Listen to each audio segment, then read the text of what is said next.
దేవునికి స్తోత్రము. దేవుని బిడ్డలైన మీ అందరికీ నా హృదయపూర్వక నిండు వందనాలు. నేటికి 5 భాగములుగా మనము బాప్తిస్మిచ్చి యోహాను గురించి ధ్యానిస్తూ వస్తున్నాం. 5వ భాగంలో మనము అతని సేవా ప్రారంభమును గురించి నేర్చుకున్నాం. అరణ్యములో అతడు ఆత్మలో శక్తి పొందుతూ దేవునిలో ఒంటరి అనుభవంలో ఎదుగుతూ ఉండగా తగిన సమయమున దేవుని వాక్కు అతని యొద్దకు వచ్చినప్పుడు అతడు సిద్ధమై అరణ్యంలో నుండి జనసమూహం దగ్గరకు వచ్చి ప్రకటిస్తున్నాడు, అయ్యా, పరలోక రాజ్యము సమీపిస్తుంది, మారు మనస్సు పొందండి అని. అలా ప్రకటిస్తున్నప్పుడు అనేకులు తట్టబడిన వారే అతని ఎదుకు వచ్చారు బాప్తిసం పొందటానికి. మనం చెప్పుకున్నాము, అతడు అద్భుతాలు చేయలేదు, మర్మాలు ప్రకటించలేదు, సూటిగా పరలోకమును గురించి ప్రకటించాడు. అనేకులు మార్చబడ్డారు, వస్తున్నారు. ఆ వస్తున్న వారిలో గమనించండి, పరిసయ్యులు ఉన్నారు, సద్దుకయ్యులు ఉన్నారు, అనేక జన సమూహములు వస్తున్నారు. అరే, ఇంతగా వస్తున్నారు, పరలోకమును గురించిన భీతి ఇంతలా జనులలో ఉందా? ఎందుకు వస్తున్నారు బాప్తిసం పొందటానికి ఇంతమంది? వీరు ఏం ఆలోచిస్తున్నారు? బాప్తిసం అంటే నేను ప్రకటిస్తున్నది ఏం ఆలోచిస్తున్నారు వీరు? యోహానే ఒకసారి సందిగ్ధంలో పడాల్సి వచ్చింది. పరలోక రాజ్యం గురించి కదా నేను ప్రకటిస్తుంది, అంతేకాని రండి నా దగ్గరకు వస్తే అవిస్తాను ఇవిస్తానని కాదే. ఎందుకు నా దగ్గరికి జనులు ఇంతలా వస్తున్నారు? అప్పుడు యోహాను నిశ్చయించుకున్నాడు, ఇది మాత్రమే కాదు, దీని తర్వాత ఏం చేయాలో కూడా జనులకు తెలియాలి. అంటే బాప్తిసం పొందటంతోనే నా పని అయిపోలేదు, బాప్తిసం ఇవ్వటంతోనే నా పని అయిపోలేదు. దాని తరువాత విశ్వాసిగా ఏం చేయాలో అది సేవకునిగా నేను చెప్పాలి. కనుకనే యోహాను అంటున్నాడు, సర్ప సంతానమా, రాబో ఉగ్రతను తప్పించుటకు మీకు బుద్ధి చెప్పినవాడెవడు? అరే, మీరంతా సర్ప సంతానం కదా. మీరు వాస్తవానికి ఇశ్రాయేలు గోత్రికులే, దేవుని స్వాస్థ్యమని ఎంచబడిన వారే. కానీ సర్ప సంతానమని ఎందుకు అంటున్నాడు అని అంటే, మనము సింపుల్గా చెప్పుకోవాలి అని అంటే, వీరు దేవుని నడవడికలో కాకుండా, దేవుని మార్గంలో కాకుండా, దేవునికి అయిష్టకరమైన మార్గంలో నడుస్తున్నారు. యేసు ప్రభు రక్త విమోచన అప్పటికి ఇంకా జరగలేదు. కనుకనే యోహాను వారిని సర్ప సంతానమా అంటున్నాడు. అలా అంటూ మీకు అసలు బుద్ధి చెప్పింది ఎవరు?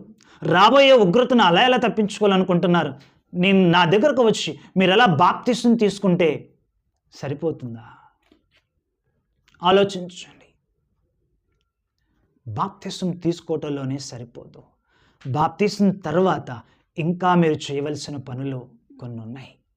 ఏం చేయాలి? ఒకటి మాట అంటున్నాడు, మనం అక్కడ చూస్తే మత్తయి రాసిన సువార్త 3వ అధ్యాయము 7వ వచనము మనం ఒకసారి చదువుకుందాం. మత్తయి రాసిన సువార్త 3వ అధ్యాయము 7వ వచనమును చదివి వినిపిస్తాను.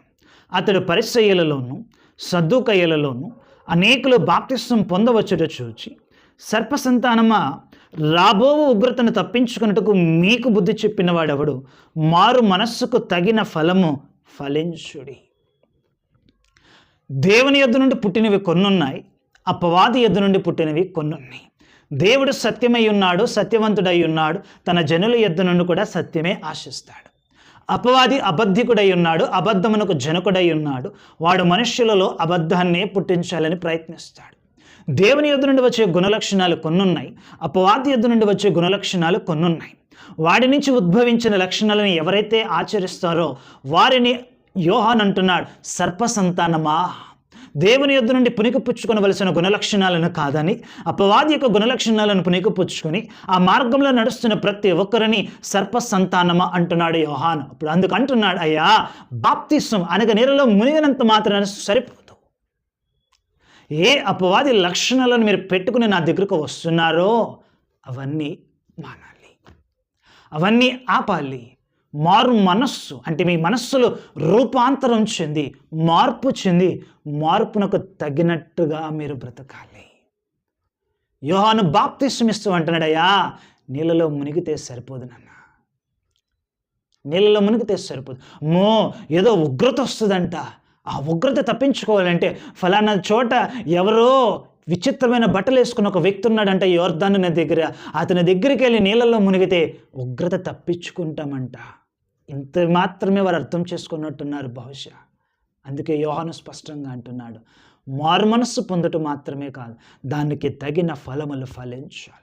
ఇది 2000 సంవత్సరముల క్రితం యూదులతో అన్నాడు. 2000 సంవత్సరములైన ఈనాటి క్రైస్తవ సమాజంతో కూడా దేవుడు అంటున్నాడు, మారు మనస్సు పొందేము, కానీ దానికి తగిన ఫలములు మనము నేడు ఫలిస్తున్నామా లేదా? సన్నిధిలో ఎవరైనా అడిగితే, అయ్యా మీలో బాప్తిసం తీసుకున్న వాళ్ళు ఎంతమంది అంటే టక్కున మనం చేయెత్తుతాం, అయ్యా నేను కూడా తీసుకున్నాను అని. ఎప్పుడు తీసుకున్నాను అంటే, అయ్యో ఇప్పుడప్పుడే కాదు, 10 సంవత్సరాల క్రితమే నేను తీసుకున్నాను, దేవునిలో ఎదుగుతున్నాను అంటాం. ఆల్ రైట్, 10 సంవత్సరాల క్రితమే బహుశా నీవు తీసుకుని ఉండొచ్చు. కానీ ఈ 10 సంవత్సరములలో ఎలా నీవు దేవుని సహవాసములో ఎదుగుతూ ఉన్నావు? ఎక్కడ వేసిన గొంగలి అక్కడే అన్నట్టుగా నీవు 10 సంవత్సరముల క్రితం ఏ స్థితిలో ఉన్నావో ఇప్పటికీ ఆత్మీయంగా నీవు అదే స్థితిలో ఉన్నావా? ఒక విత్తనాన్ని మనము భూమిలో నాటితే 10 సంవత్సరములు అయిన తర్వాత కూడా అది విత్తనంగానే భూమిలో ఉంటే నాటిన తోటమాలి సంతోషిస్తాడా? వాక్యం వింటున్న ప్రియ సహోదరి సహోదరులారా, దేవుడు నీతో నాతో మనందరితో మాట్లాడుచున్నాడు ఈ రాత్రి. లోకములో తిరుగులాడుతున్న మనలను, పాప బంధకములలో నిండి ఉన్న మనలను దేవుడు ప్రేమించి మారు మనస్సునిచ్చి రక్షణనిచ్చి నరకాగ్ని నుండి తప్పించి తన సంఘములో చోటనిచ్చి, ఇదిగో ఒకప్పుడు నీవు ఎలాగున్నా సరే ఇప్పుడు నిన్ను రూపాంతరపరిచి నీకు నూతన జీవితం ఇచ్చాను, ఇక నుండి నా కొరకు ఫలించమని ప్రభువు నిన్ను నన్ను కోరుతూ ఉంటే, ప్రియ సంఘమా, దేవుని కొరకు మనం ఫలించగలుగుతున్నామా? లేక ఇప్పటికీ కారు ద్రాక్షలనే చేదు ద్రాక్షలనే తోటమాలికిస్తున్నామా? ఆలోచన చేయి. ప్రభు నిన్ను పిలుస్తున్నాడు. ఈ రాత్రైనా ప్రభు నిన్ను పిలుస్తున్నాడు. ఆలోచన చేయి ఒకసారి. ప్రభు నీతో నాతో మనందరితో మాట్లాడుచున్నాడు. నాడు యోహాను యూదులతో మాట్లాడుచున్నాడు, అయ్యా అబ్రహాము మా తండ్రిని మీరు అనుకోవద్దు, మాకేంటి మేము అబ్రహాము సంతానం అనుకోవద్దు, జాగ్రత్త, దేవుడు తలుచుకుంటే ఈ రాళ్లలో నుంచైనా తనకి పిల్లల్ని పుట్టించగలడు. అబ్రహాము సంతతిని మీరు భ్రమపడద్దు. దేవునికి కావలసింది అబ్రహాము సంతత, మరి ఏ సంతత కాదు. దాని అర్థము నువ్వు క్రైస్తవుని కుటుంబంలో పుట్టేవా, సేవకునికి పుట్టేవా, గొప్ప విశ్వాసకు పుట్టేవా, అవన్నీ దేవునికి అనవసరము. నీ జీవితం ఏంటి? నీవు పరిపూర్ణంగా మార్పు చెందావా లేదా? నీవు దేవునికి సమర్పించుకున్నావా లేదా? నీవు దేవుని కొరకు ఫలిస్తున్నావా లేదా?